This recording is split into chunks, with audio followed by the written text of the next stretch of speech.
할렐루야. 사랑하는 여러분 반갑습니다. 잘 오셨습니다. 축복합니다. 오늘 이 시간 주님께서 주시는 충만한 은혜를 받아서 기쁨의 마음으로 행복하게 예수님을 따라갈 힘을 새롭게 얻는 복된 예배가 되기를 주의 이름으로 축원합니다. 우리 먼저 11절 말씀 함께 읽겠습니다. 예수께서 이 첫 표적을 갈릴리 가나에서 행하여 그의 영광을 나타내심에 제자들이 그를 믿으니라. 아멘. 됐습니다. 요한복음에는 총 7가지의 표적이 나옵니다. 그런데 여기에 첫 표적을 갈릴리 가나에서 행하여 말씀해요. 이 첫 표적이 무엇입니까? 예수님께서 물로 포도주를 만드신 그 사건을 가리키고 있는 것입니다. 그런데 그것을 성경기자 요한이 기적이라고 말하지 않고 이적이라고 말하지 않고 표적이라고 말한 것이에요. 영어 성경을 보니까 이 표적을 사인이라고 번역을 해 놓았습니다. 여러분, 표적이 무엇입니까? 무엇인가를 가리키는 것입니다. 그것 자체가 목적지가 아니라 목적지를 가리키는 것입니다. 우리가 고속도로에 운전하다 보면 그런 표지판들, 사인들이 나오죠? 그것을 보고 거기에 차를 세우는 사람은 없습니다. 내가 가는 길이 맞는지 확인을 하고 더 확신을 가지고 힘있게 달려 나아가게 만드는 것이, 그것이 바로 표적입니다. 그러면 어떤 목적지를 우리에게 가리키고 있습니까? 바로 예수 그리스도의 영광을 가리키는 것입니다. 물로 포도주를 만드신 예수님, 바로 예수 그리스도의 보혈로 하나님의 모든 영광과 기쁨과 안식이 충만한 하나님의 나라를 만드시는 바로 새 성전의 주인 되심을 가리키는 것입니다. 예수 그리스도의 영광이 가득한 하나님의 나라를 목도하고 이 표적을 보고 거기까지 나아갈 수 있어야 하는 것이. 그래서 제자들이 그 표적을 보고 누굴 믿었습니까? 그를 믿으니라. 예수를 믿으니라. 바로 예수님께서 하나님이 보여주신 영광의 나라가 되시고 예수님 자체가 우리가 나아가야 할 길이 되시기 때문에 제자들은 그것을 보고 예수를 믿은 것입니다. 그 전에도 예수를 믿었지만 그 표적을 보고서 더 예수님을 믿게 되는 은혜가 임했고, 전에도 예수님을 따를 결단이 있었지만 그 표적을 보고서 더 확신을 가지고 예수님을 기쁨으로 따를 마음이 그 가운데 나타나게 되었다는 것이에요. 여러분, 그 잔치집에는 여러 사람, 수많은 사람들이 있었다고 했습니다. 근데 그들은 표적을 본 것이 아니라 기적을 보고 이적을 본 것이에요. 그들은 그저 예수님이 만드신 포도주만 먹고 즐겼습니다. 연회장이 그랬죠. 하인들이 있었죠. 많은 하객들이 있었죠. 특별히 그 혼인집 주인들을 한번 생각해 보세요. 망할 뻔한 이 혼인잔치를 성공리에 마칠 수 있었습니다. 그리고 많은 경제적인 이득도 그들이 취했습니다. 그런데 예수님을 믿지 못했습니다. 믿은 자들은 예수님의 제자들이었습니다. 하나님께서 우리가 공경에 처했을 때 우리가 상상하지도 못할 기적 같은 방법으로 우리를 건져주실 때가 있으십니다. 그때 여러분, 그 기적을 보시면 안 되고 그 속에 표적을 보셔야 돼요. 예수 그리스도께서 나타나시는 그 영광을 보아야 한다는 것이. 그래서 그때 우리가 얻게 될 이득에 취해 있지 말고 주님이 가르쳐 주시는, 주님이 가르치시는 그 예수 그리스도를 보고 따라갈 수가 있어야 됩니다. 그래서 제자들은 예수를 믿고 예수님을 따르게 된 것입니다. 12절을 보실까요? 12절 읽겠습니다. 그 후에 예수께서 그 어머니와 형제들과 제자들과 함께 가버나움으로 내려가셨으나 그랬어요. 예수님이 가족들과 함께 가버나움으로 이사를 가시는 그 대목에서 제자들이 그 틈바구니에 껴서 예수님을 따라간 것이에요. 왜 그들이 가버나움에 내려갑니까? 고기를 잡으려고 내려간 것이 아닙니다. 농사를 지으려고 내려간 것이 아닙니다. 예수님이 가시니까 그곳에 그들이 따라서 내려가는 것입니다. 그리고 며칠 후에 예루살렘에 예수님 올라가실 때 제자들은 예수님을 따라가는 것이에요. 그 길이 거친 들이든 높은 산이 있든 사람이 볼 때 좋은 길이든 나쁜 길이든 제자들은 그것을 따지는 사람들이 아닙니다. 어떤 궁핍이 있든 환란이 있든 그 자리에 예수님이 머무시면 항상 머무르고 예수님이 가시면 항상 착 붙어서 따라갈 수 있는 제자의 삶이 되기를 주의 이름으로 축원합니다. 예수님께서 이제 예루살렘으로 올라가셨다 그랬어요. 왜냐하면 유대인의 유월절이 가까이 왔기 때문에 성전에서 제사를 드리기 위해서 올라가시는 것입니다. 여러분, 유대인의 유월절 어떤 절기입니까? 애굽에서 이스라엘 백성들이 고통을 당할 때 하나님께서 말씀하셨습니다. 10가지 재앙 중 마지막 그 재앙의 말씀을 주시면서 어린 양의 피를 발라라. 그 피를 바른 집은 하나님이 구원하시고 그 피를 바르지 않은 애굽 사람들을 심판하시는 그 밤이었어요. 그 밤에 무려 430년 동안 고통을 당했던 이스라엘 백성들을 하나님이 그 땅에서 구출해 내시고 그들을 쫓는 애굽의 군대와 병거를 홍해 바다에서 심판하시고 하나님의 능력의 손으로 그들을 구원하시는 것을 그들이 다 보았다 그랬어요. 그 구원의 감격을 가지고 이 날을 기념하여 절기로 삼아 영원한 규례로 대대 지킬지니라 주님 말씀하셨어요. 그래서 6월절을 그들은 참 귀하게 여겼습니다. 그 예루살렘 주변에 있는 자들만 나온 것이 아니에요. 그 지방에 있는 사람들, 심지어 타국에서 거주했던 유대인들까지도 그날 되면은 다 모여서 성전으로 나오게 되는 것입니다. 그래서 역사가가 기록하기를 보통 때에는 한 15만 명 정도 예루살렘에 머무는데 6월절이 되면은 많게는 50만 명까지 사람들이 다 모였다고 하는 그런 내용이 있습니다. 그때 예수님께서 많은 인파들 속에서 예루살렘을 향해서 나아가시는 것이, 그리고 성전에 들어가셨습니다. 그때 예수님이 무엇을 보셨을까요? 14절 말씀입니다. 함께 읽겠습니다. 성전 안에서 소와 양과 비둘기 파는 사람들과 돈 바꾸는 사람들이 앉아 있는 것을 보시고 그랬어요. 예수님 보셨습니다. 그 수많은 인파들 속에서 예수님의 시선을 끄는 사람들이 있었습니다. 바로 소와 양과 비둘기를 파는 사람들, 그리고 돈 바꾸는 사람들. 예수님이 보셨어요. 그런데 사실 이들은 많은 사람들의 예배를 드리고 제사를 드릴 때에 편의를 제공해 주는 사람들이었습니다. 제사를 드릴 때 가난한 사람들은 비둘기를 가져와서 제물로 바치고, 돈이 좀 있는 사람들은 양이나 염소나 소를 가지고 가서 제물로 바칩니다. 그런데 그 주변에 사는 사람들은 그닥 문제가 없어요. 그런데 멀리 지방이나 타국에 떨어졌던 사람들이 양을 끌고 소를 끌고 예루살렘 성전으로 온다고 한번 상상해 보십시오. 그것이 얼마나 피곤하고 힘든 일이었겠습니까? 그리고 그 강을 건너고 산을 넘으면서 조금이라도 그 짐승에 흠집이 있거나 상처가 생기면 그것을 제사장이 보고서 불합격 판정을 내리는 것이에요. 왜냐하면 제물은 흠이나 점이 있어서는 안 되기 때문에. 그러니까 그 힘들게 멀리까지 끌고 온 그 모든 수고가 수포로 돌아가는 것이에요.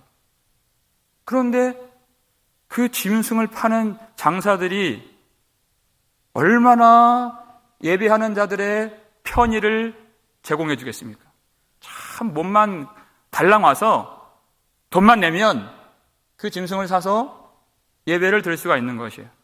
근데 문제는 그 장사하는 자들이 어디 있다는 얘기입니까? 성전 안에 있는 것이 문제인 것이에요. 원래는 그런 장사하는 자들이 성전 문 밖에 그 기드론 골짜기 시냇가가 있었는데 거기에 이렇게 장사진을 치고 있었어요. 그런데 꾀가 난 것입니다. 대제사장들이 그 장사를 성전 안으로 끌고 들어온 것이에요. 그리고 힘들게 자기 집에서부터 끌고 온 그 양이나 소를 보면 어떻게 해서든지 트집을 잡아서 흠이 있다, 점이 있다, 그렇게 불합격 판정을 내리는 것이에요. 그러면 어쩔 수 없이 울며 겨자 먹기로 어디서 사야 됩니까? 성전 안에 이방인 뜰에 장사진을 펴고 있는 그곳에서 짐승을 사야 했습니다. 그때 자연스럽게 취해진 그 상당 부분의 이득은 대제사장들과 관원들과 지도자들에게 그 돈이 돌아가게끔 되어 있어요. 더군다나 성전에 들어가기 위하여는 성인 남자가 20세 이상이 되면 1년에 한 번씩 성전세를 내도록 되어 있습니다. 율법에 나와 있습니다. 얼마씩 냅니까? 한 사람당 반세겔씩 성전세를 내야 됐어요. 그런데 성전세를 아무 돈이나 받지 않고 두로 지방에서 통용되는 그리스 그 주화, 그 스타테르라고 하는 그 주화만 그들이 받았어요. 그 가치가 얼마 되느냐면 성경에 나오는 드라크마 아시죠? 드라크마, 한 사람당 반세겔에 해당하는 드라크마가 2드라크마예요. 근데 그 당시에는 2드라크마를 더 이상 만들지 않았습니다. 그래서 4드라크마만 통용되고 있었어요. 그러니 일반적으로 사람들이 성전세를 내려면 둘씩 짝을 지어서 그 한 세겔에 해당하는 4드라크마 그 은화를 내고 둘이 성전에 들어간 것이에요. 이에 관련된 에피소드가 마태복음 17장에 나옵니다. 예수님이 가버나움에 머무실 때 성전세를 받는 사람들이 예수님 앞까지 찾아왔어요. 가버나움까지. 성전세를 내라는 거예요. 그랬더니 예수님이 베드로에게 무엇을 명령하셨을까요? 베드로에게 바다로 가라 이렇게 얘기했어요. 낚시를 던져라. 거기서 고기를 잡을 것인데 가장 먼저 올라오는 고기의 입을 열면 거기서 은화 한 입이 나오리라. 그 한 세겔이 나온다 그랬어요. 여러분, 성전세는 얼마입니까? 반세겔이에요.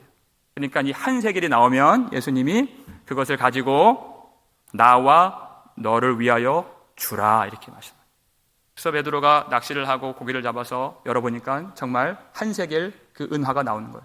그래서 예수님의 것 반, 자기 것 반 해서 그 한 세겔을 두 사람 분을 성전세로 지불하는 것입니다. 무슨 얘기입니까? 로마에 사는 사람들, 그리스에 사는 사람들, 유대 지경에 사는 사람들 다 각자 생활 속에서 그 주머니에 그 동네에서 통용되는 그 은화를 갖고 있었어요. 근데 다 받지 않고 그 두로 지방에서 쓰여지는 그것만 받았기 때문에 성전 경내에 환전하는 사람들이 있었다는 것입니다.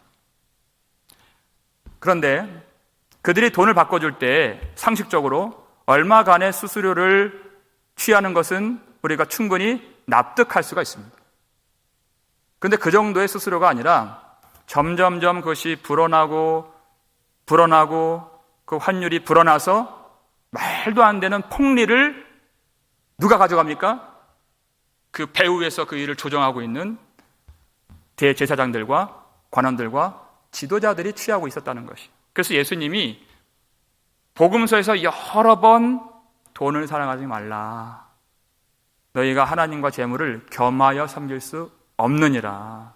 부자가 천국 가기가 어려우니라 이렇게 말씀하신 것이에요. 요세푸스라고 하는 역사가가 AD 66년에 성전에서 벌어지는 유월절 제사의 그 광경을 그가 목도했습니다. 그때 희생되는 어린 양이 몇 마리가 되는가를 대충 한번 수를 세보니까요, 25만 6천 마리가 그 유월절에 죽임당하는 것을 본 거예요. 얼마나 많은 그런 양과 소가 그 성전 안에서 매매가 되었겠습니까? 그러니까 처음에는 그것을 시세보다 한 2배 정도 매기고 하다 보니까 돈 맛을 맛본 거예요. 그것이 다음에는 3배가 되고 5배가 되고 예배를 드려야 하니까 이걸 사야 됩니다. 7배가 되고 10배가 되고 나중에는 16배까지 뛰었다. 그런 기록이 있어요. 그러니까 100불이면 어린 양 하나를 산다고 했을 때 1,500불, 1,600불을 그렇게 억지로 주고 그걸 사와야 됐어요. 예수님이 그 광경을 보신 것입니다. 내 집은 만민이 기도하는 집이라 일컬음을 받으리라 말씀하신 하나님의 거룩한 성전이었어요.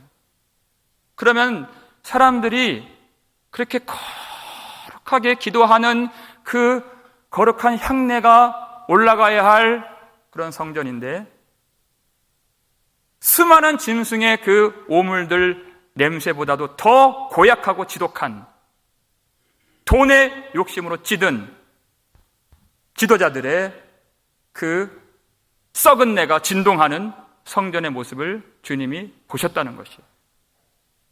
성전에서 하나님의 영광을 구하고 죄를 고백하며 은혜를 구하며 하나님께 용서를 구하는 회개 소리가 울려야 할 그 장소에서 돈의 눈이 어두운 사람들이 사고 팔고 장사하고 매매하는 그 시끌벅적한 시장통이 되어버린 그 성전의 모습을 예수님이 보셨다는 것입니다. 도무지 예수님은 참을 수가 없으셨습니다. 그래서 어떤 일을 하셨습니까? 15절 말씀입니다. 읽겠습니다. 노끈으로 채찍을 만드사 양이나 소를 다 성전에서 내쫓으시고 돈 바꾸는 사람들의 돈을 쏟으시며 상을 엎으시고 그랬어요. 여러분, 예수님께서 노끈으로 채찍을 만드시면서 그 채찍을 휘두르시는 거예요. 그리고 양이나 소를 성전 밖으로 다 쫓아내버리시고 돈 바꾸는 사람들의 돈을 그냥 땅바닥에 다 쏟아버리시고 다른 복음서를 보니까 그 돈 바꾸는 사람들의 상을 둘러 엎으시고 비둘기 파는 자들의 의자를 엎어버리셨다고 성경이 말씀하고 있어요. 그리고 장사하는 사람들을 다 밖으로 쫓아내셨다고 말씀하고 있습니다. 그리고 뭐라고 말씀하십니까? 다음 절 16절 읽겠습니다. 비둘기 파는 사람들에게 이르시되 이것을 여기서 가져가라. 내 아버지의 집으로 장사하는 집을 만들지 말라 하시니 아멘. 이 집은 내 아버지의 집이니라. 하나님의 영광이 임하고 하나님의 용서를 받을 수 있고 하나님의 안식과 기쁨을 누릴 수 있는 내 아버지의 집이니라. 이 집을 장사하는 집으로 만드는도다 하면서 그들을 쫓아내셨다는 것이에요. 주님은 그들을 보셨다고 했습니다. 그저 겉모습을 주님이 보셨다. 그 말이 아닙니다. 여러분, 요한복음 2장 25절 뒷부분을 볼까요? 함께 읽습니다. 이는 그가 친히 사람의 속에 있는 것을 아셨음이니라. 아멘. 그런 것이에요. 주님이 보신다는 것은 그런 겉모양을 보신다는 말씀이 아닙니다. 친히 사람의 속에 무엇이 있는가? 성전 안에서 예배를 드리는 사람의 마음 속에 과연 하나님이 계신가, 그렇지 아니한가? 과연 그들이 돈의 이득을 취하기 위하여서 자기의 유익을 위하여서 이 자리에 나온 것인지 아니면 자기 편의를 위하여서 이 자리에 나온 것인지 정말 하나님의 은혜를 구하며 하나님의 영광을 바라보며 하나님께 예배하고자 나왔는지 그 마음을 주님이 정확하게 아신다는 것이에요. 아무리 25만 6천 마리의 양이 희생을 당하여서 그 피가 강물로 흘러갈지라도 주님은 그 속에 있는 사람의 마음을 훤히 다 들여다보신다는 것이에요. 어떤 예배를 드리고 있는가? 그렇게 하나님이 우리를 아신다는 것입니다. 이와 같은 말씀이 예레미야 7장 11절 말씀. 함께 읽겠습니다. 내 이름으로 일컬음을 받는 이 집이 너희 눈에는 도둑의 소굴로 보이느냐? 보라, 나 곧 내가 그것을 보았도다. 여호와의 말씀이니라. 아멘. 그랬어요. 하나님이 보시는 성전의 그 관점, 그리고 사람들이 보는 성전에 대한 관점이 전혀 다르다는 것이에요. 하나님이 뭐라고 명명하셨습니까? 이 성전을요? 내 이름으로 일컬음을 받는 이 집이다. 이렇게 나왔습니다. 하나님의 이름으로 일컬음을 받는 집, 바로 성전인 것입니다. 이름은 그의 존재를 말하는 것입니다. 성전을 보고서 여호와라 부를 수 있는 그 거룩한 곳을 아버지의 집이라고 하신 것입니다. 이 성전을 하나님이 하나님과 동등하게 여기시고 동일시하시고, 그래서 그 성전에 하나님이 임재해 주신다고 약속을 해 주신 것이에요. 마땅히 우리가 받아야 될 영광은 아니지만, 마땅히 우리가 누릴 은혜는 아니지만, 하나님이 우리를 불쌍히 여겨 주셨어. 성전 안에 들어오면 받을 수 없는 그 은혜, 누릴 수 없는 그 영광을 성전 안에서 누림으로 하나님이 주시는 영원한 안식과 복과 생명과 기쁨을 우리에게 주신다고 주님이 약속해 주신 것입니다. 이 성전에서 은혜를 구하는 자들, 주여 은혜를 주옵소서. 이 성전에서 구하면 누가 응답하십니까? 하나님이 응답하시는 것이에요. 누구든지 주의 이름을 부르면 구원을 받으리라 약속해 주셨어요. 그 구원을 어디서 주십니까? 성전에서 그 구원을 주신다는 것이에요. 그러니까 그 은혜를 받고 구원을 받은 성도들이 성전을 생각하면 전혀 다른 마음이 드는 것이에요. 돌로 만든 이 건물이 생각나는 것이 아닙니다. 그 속에서 받을 자격 없는 나에게 생명의 은혜를 베풀어 주신 그 하나님의 무한한 사랑과 은혜가 가슴 속에 차올라와서 어떤 말을 잊지 못하고 어떤 생각도 들지 않을 만큼의 큰 은혜 속에 주님을 찬송할 수밖에 없는 그 마음이 우리 속에 생기게 되는 것이에요. 그 마음을 가지고 주님을 찾는 자들에게 반드시 은혜를 주시는 하나님이신 줄 믿으시길 바랍니다. 그런데 그때 유다 사람들이 갖고 있는 성전에 대한 이미지, 그 관점이 있었어요. 주님이 그걸 보셨다 그랬습니다. 그들이 생각하는 그 성전에 대한 관점은 바로 도둑의 소굴이었습니다. 그래서 복음서에서 강도의 속을 강도의 구렬로 만드는도다, 이런 말씀이 예레미야 7장 11절 때문에 나온 것이에요. 여러분, 도둑의 소굴이 무슨 뜻입니까? 도둑이, 그리고 강도가 강도질 하다가 추격하는 자들이 있어요. 그들이 여러분 드러내놓고 다닐 수가 없죠. 숨어서 다닙니다. 추격하는 자들을 피해서, 그들의 눈을 피해서, 체포망을 피해서 도망가다가 동굴이 하나 보이는 거예요. 그러면은 빨리 그 속에 들어가서 자기 몸을 숨깁니다. 그리고 더 이상 자기를 따라오는 자들이 없을 때까지 거기에 몸을 웅크리고 숨을 죽이면서 숨고 있는 그곳이 바로 그들의 은신처가 도둑의 소굴이에요. 근데 하나님이 너희는 성전을 그렇게 도둑의 소굴로 보는도다. 왜냐하면 유다 사람들이 예배를 드리러 성전에 나옵니다. 그러면 그들이 예배를 드리는 그 행위로 말미암아 자신의 죄의 문제가 다 해결되었다고 생각을 하고, 자신이 택함 받았다고 하는 그 자부심을 가지고, 구원을 받았다고 하는 그 안위함을 가지고 살아가는데, 그들의 도둑되는 삶은 전혀 변화가 안 된다는 것이에요. 그들의 강도된 그 본성들은 전혀 변화가 안 됐다는 것이에요. 잠깐 그 성전에서 웅크리고 죄를 숨기고 있다가 때가 되면 다시 몸을 일으켜서 동굴 밖으로 나오듯이 나와서 그들이 원래 좋아했던 돈을 쫓아다니고, 그들이 원래 사랑했던 세상의 향락을 즐기고, 그리스도의 자리를 빼앗는 도둑질을 하면서 하나님의 나라를 회방하는 그 강도질을 하면서 그 죄악 가운데 머물러 여전히 살고 있는 그들의 모습을 주님이 아신다는 것이에요.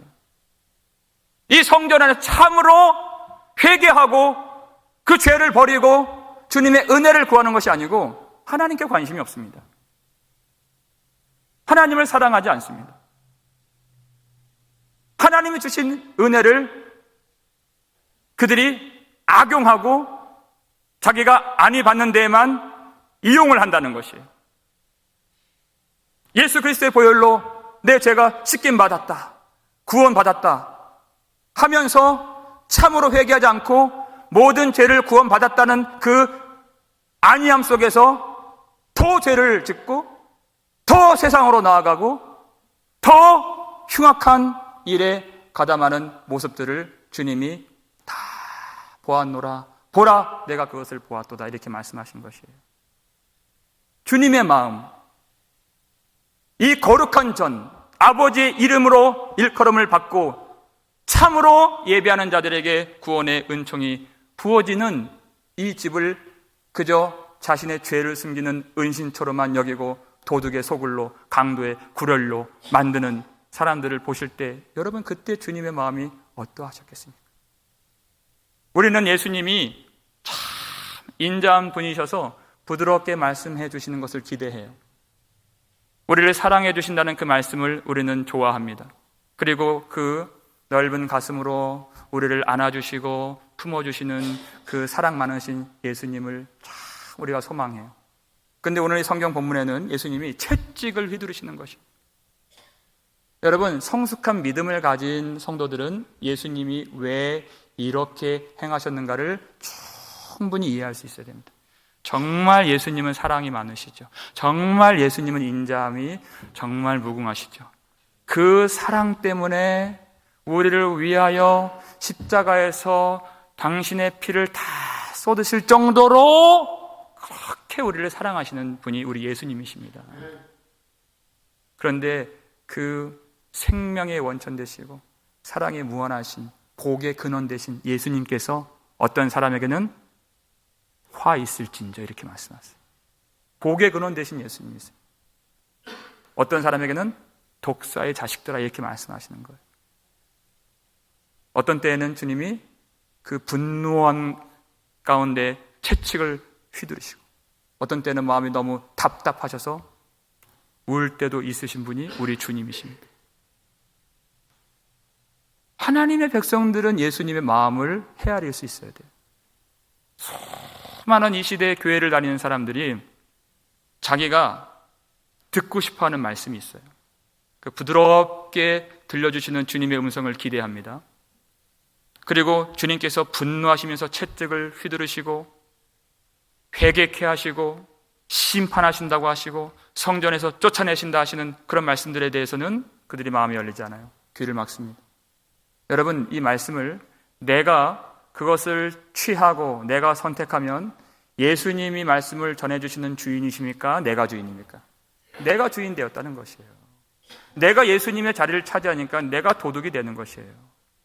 이 시대에 많은 교회들이 그렇게 도둑의 소굴로 강도의 구렬이 되었다고 주님이 한탄하시는 그 마음을 우리 복음 장로교회 성도님들은 다 아실 수 있기를 주의 이름으로 축원합니다. 주의 마음을 아셔야 되는 것이에요. 왜 그렇게 하실 수밖에 없었는지 그 이유가 오늘 본문 17절에 나옵니다. 함께 읽겠습니다. 제자들이 성경 말씀에 주의 전을 사모하는 열심히 나를 삼키리라 한 것을 기억하더라. 아멘. 그래서 참 제자들도 대단한 사람들이에요. 그런 예수님 정말 당혹스러울 수 있는데 한 번도 보지 못했던 그렇게 분노하시고 채찍을 휘두르시면서 오히려 성전에서 쫓아내시는 그 예수님을 그들이 보았을 때 성경 말씀 하나가 떠오른 거예요. 얼마나 말씀을 잘 알고 있었는가. 그 말씀이요, 시편 69편 9절 말씀입니다. 읽겠습니다. 주의 집을 위하는 열성이 나를 삼키고 주를 비방하는 비방이 내게 미쳤나이다. 아멘. 이것은 다윗의 고백이에요. 다윗이 너무나도 주님의 성전을 사모하는 것이에요. 너무나도 하나님의 의를 사랑하는 것이에요. 너무나도 하나님을 그가 마음으로 참 사랑하고 있습니다.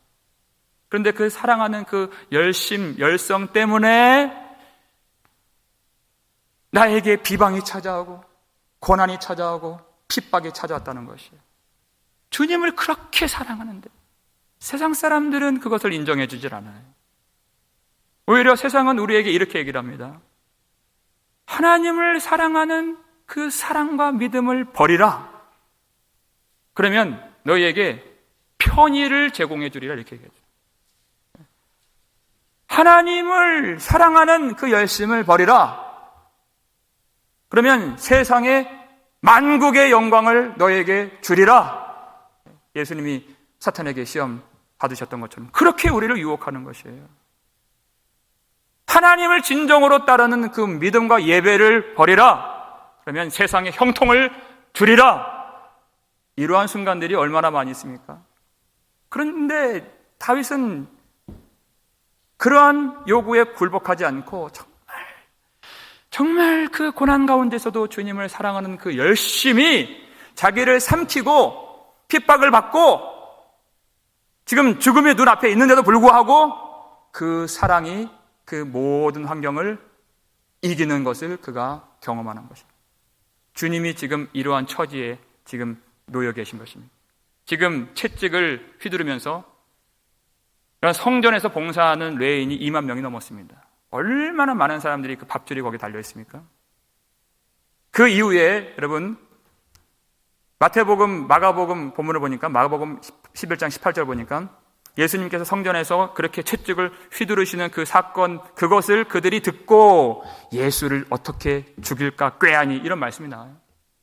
사람들이 예수님을 죽이겠다고 결단하는 그 장면이 오늘의 이 성전 척결의 장면입니다. 예수님 그걸 아셨어요. 어떻게 삼킨 바 되실지 아셨어요. 주의 전을 너무나도 사랑하기 때문에 채찍을 만들지 않을 수 없고 휘둘지 않을 수 없었던 예수님. 그것은 주님의 전을 너무 사랑하고 하나님을 너무나도 사랑하셨기 때문에 나온 그런 행동들이셨습니다.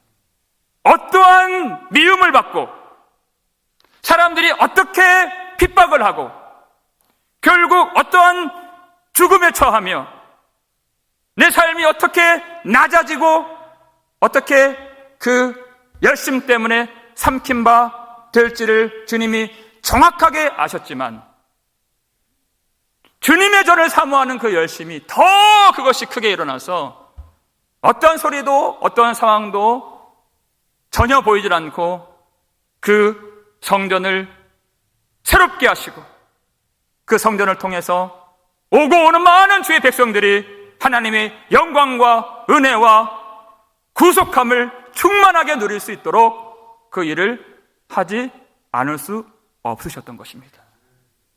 그래서 성전 안에 있는 양과 소를 채찍을 휘두르시면서 다 쫓아냈다고 성경이 말하고 있잖아요. 왜냐하면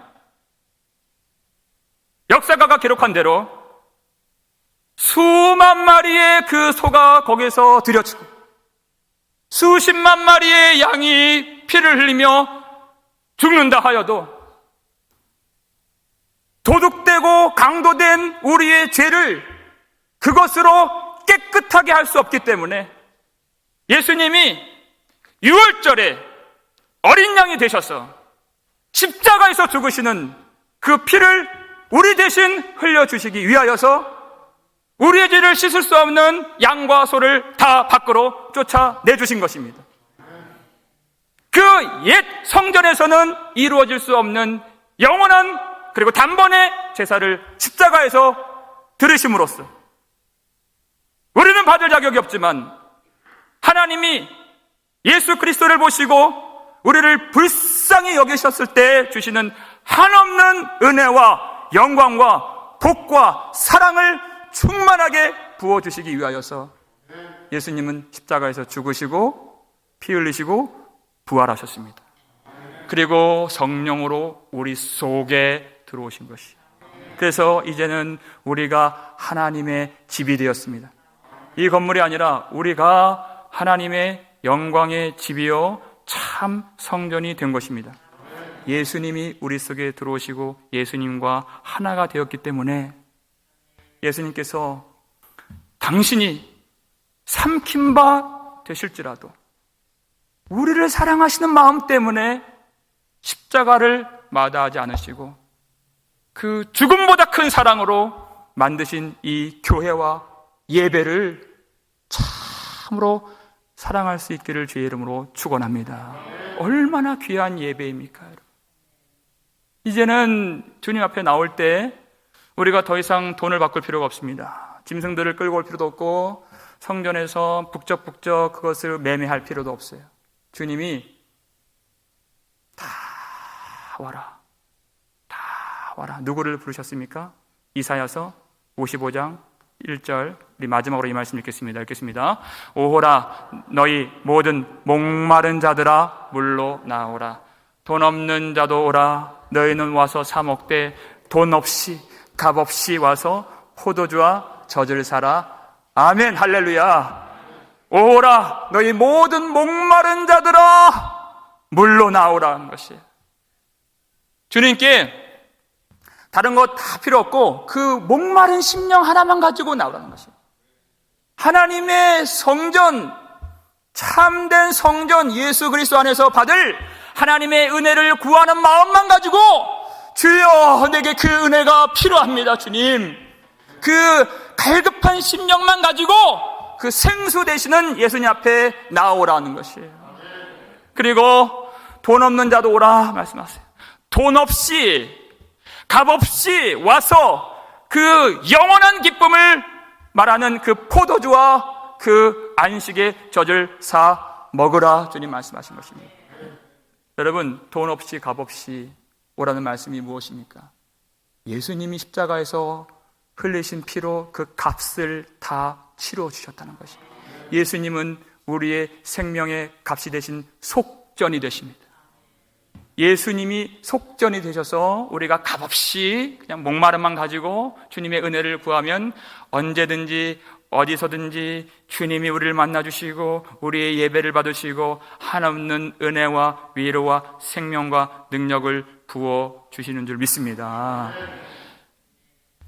여러분, 예수님이 성전세를 어떻게 내셨다고 잠깐 제가 언급했습니까?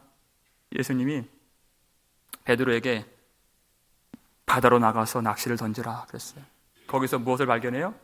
물고기가 삼켜버린 은 한 세겔을 네가 취하리라 하는 것이에요.